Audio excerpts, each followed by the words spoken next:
All right, this is day one of trying to solve my bipolar disorder 1 using a ketogenic diet and other behavioral changes. A lot of questions. Okay, so what exactly am I doing and why am I doing it? Last week, I was officially diagnosed with bipolar disorder 1, which means that I tend to, if the two poles of bipolar disorder are mania and depression, I tend to get stuck in the mania phase. I have maybe teeny bouts of depression that come every couple of years or something. But I experience the other symptoms of mania, including racing thoughts, including obsession, including inability to sleep, inability to maintain relationships, anger issues, tough time keeping work, blah, blah, blah.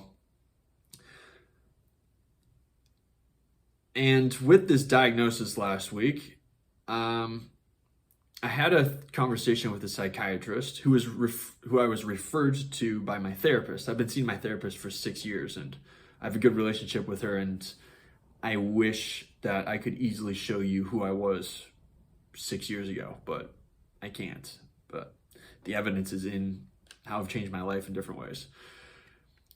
My therapist suggested that I see a colleague of hers, a psychiatrist, who, my therapist and I found that I was getting to the limits of what I was able to do with my own actions as far as like improving my living situation. And even if even though I have more friends, even though I have a more stable financial situation than I've ever had in my life, even though these other things are good, internally I still feel like I'm on fire from the inside out, and I don't want to live the rest of my life like this.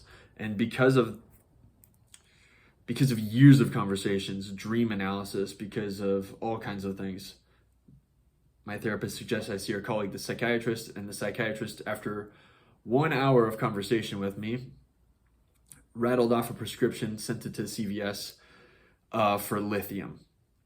And going into the conversation, I was not surprised to hear that I have bipolar disorder 1. That didn't surprise me at all. I was expecting that. What did surprise me was having a 1 hour long conversation with somebody, and they give me a prescription for a medicine that, according to her, could have some serious side effects. Some people don't really experience hardly any side effects from it. But it was troubling to see the mentality around this, that just write a prescription, take a pill, and after 1 hour of conversation. And I mean, I've been hunting down, I asked the psychiatrist, I said, what are the side effects of this? She said it can harm like thyroid production. It can mess up thyroid hormones. I was like, what are thyroid hormones? Like, what do these words even mean? And she tried to explain about, the thyroid is in charge of hormone production. And I asked her where I could go to find more research on this topic, and she said WebMD. And then she showed me a book called Science Over Stigma, which is basically like a defense of psychiatry as a school of study. What I was really looking for, so I had to go out and hunt for things myself, because suggesting I go to WebMD to research what's at the cutting edge of bipolar disorder research is quite insulting, actually. So I go and hunt some things down, and including, what the studies that I'm finding about ketogenic diet to help solve certain mental illnesses. And I told myself I was going to do only 5 minutes for each of these videos. This pilot study was just published a couple of weeks ago. That's April something. It's April 9th today. This pilot study was published just a few weeks ago. And again, there's only like 24 subjects in this study, but there's research. I mean, a lot of this stuff about ketogenic diet,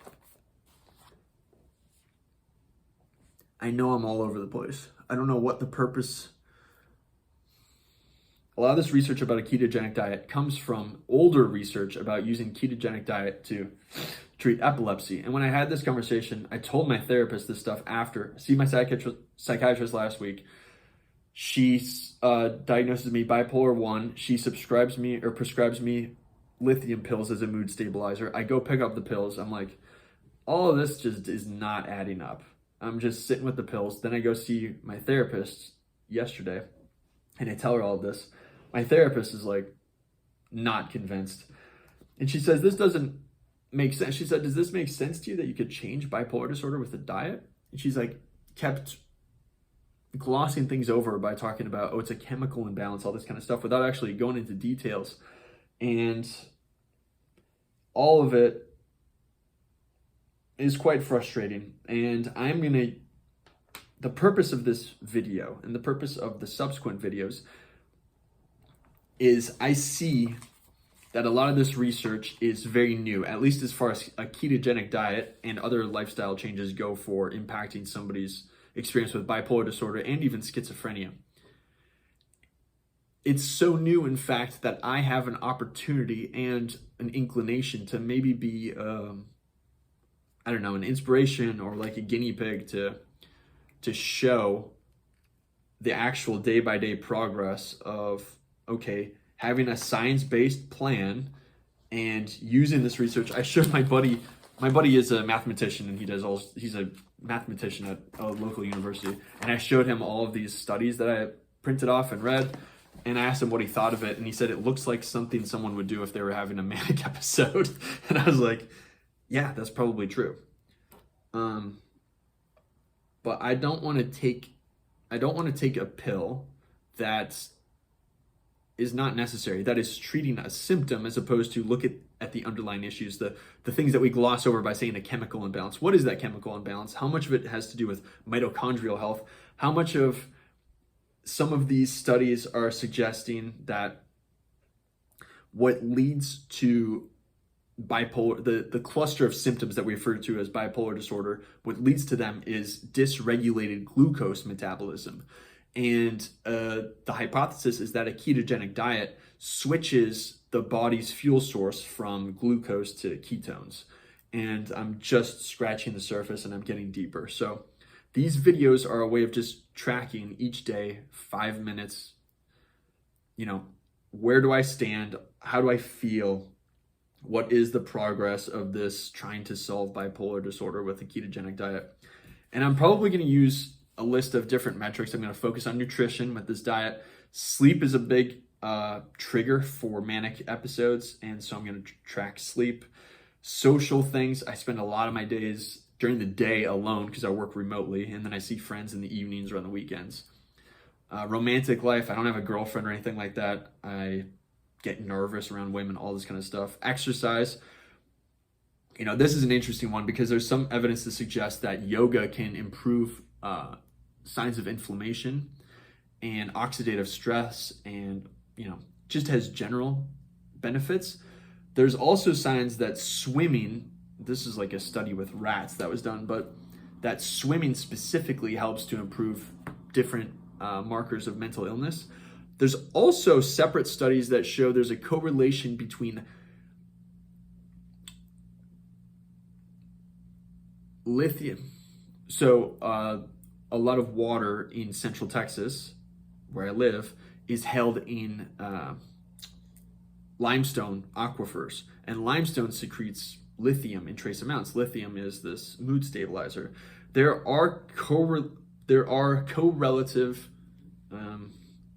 a correlation, at least, between decreased suicide and mental hospitalization cases in areas that have higher lithium levels in their water.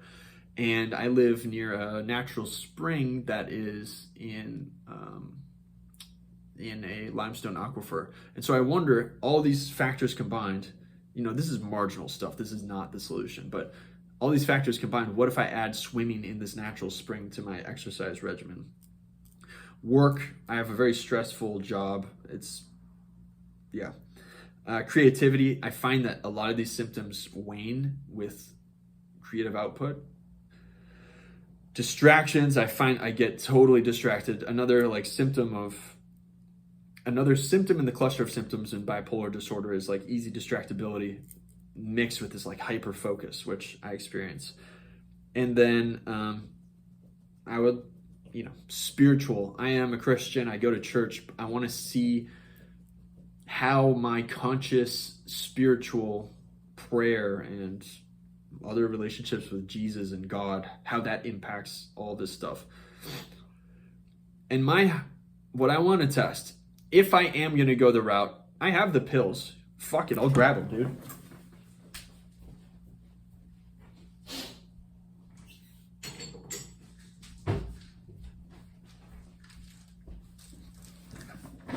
I have the pills right here. These are 60 pills, 6,300 milligram pills of lithium. Let's say that I do go by the psychiatrist and my therapist's plan of like, I'm going to take these pills. And as I asked them, I was like, is it possible that I wean off of these? The psychiatrist was like, it's very rare that anyone's able to do that successfully, blah, blah, blah, blah, blah. If that is the hypothesis, take this pill and I'll take it for the rest of my life, or some similar mood stabilizer for the rest of my life if this one doesn't work. Why not give myself a little bit of time to test an intervention and new research that is more in line with what I want for my life and with my values? I mean, do I take care of nutrition? I have a banana, dude. You tell me. I am conscientious of it, but I've never had a game plan with it. I just kind of watch what I eat, and that's a lot different. That's what my therapist said. She's like, well, I know you're conscientious about your nutrition, so I can't imagine. And when I said that mitochondrial health might impact mental illness, she's like, I don't know how somebody would even impact their mitochondrial health. I'm like, that's literally what metabolism is. So that's what this channel is serving to do. That's it.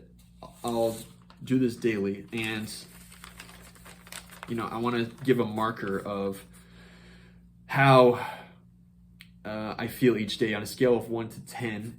10 being if I live the rest of my life feeling exactly like this, I would be happy. 0 being like I can't live like this ever. Today is a 5.7.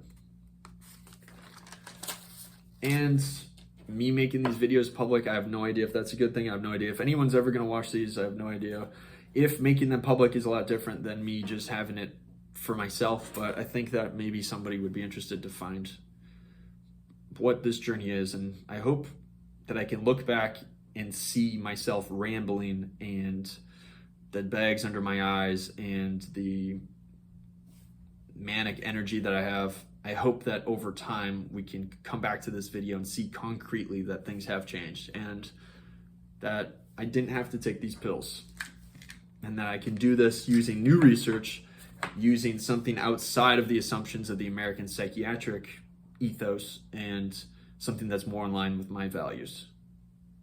Just get out there and see what happens.